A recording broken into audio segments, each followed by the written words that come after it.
jina lako halitapatikana katika kitabu cha Yesu Kristo cha wale ambao waliamini ya kwamba alikufa kwa ajili ya dhambi zao, ole wako, utaangamia jehanamu milele.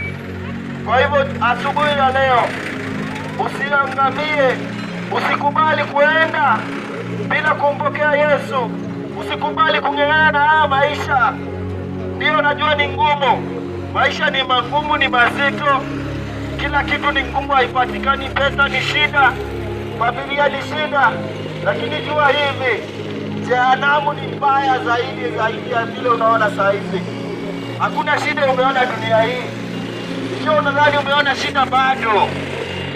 Jehanamu itakuwa mbaya zaidi, kwa kuwa Mungu atalipisha. Atasema sasa binadamu walipie dhambi zao, wale ambao watakuwa wamekataa Yesu. Yohana 3:16 inasema hivi, John 3:16 inasema ati kwa maana jinsi hii Mungu aliupenda ulimwengu hadi akamtoa mwanawe wa pekee afe msalabani, ili yeyote amwaminie asipotee. Kwa hivyo sharti ni ya kwamba sio kila mtu anaokolewa, ni yeyote amwaminie. Kuna masharti ya kumwamini ndio wataokolewa. Kama hawatamwamini, kama hawataamini Yesu ni mwana wa Mungu, watabeba ghadhabu yao kwa kichwa chao.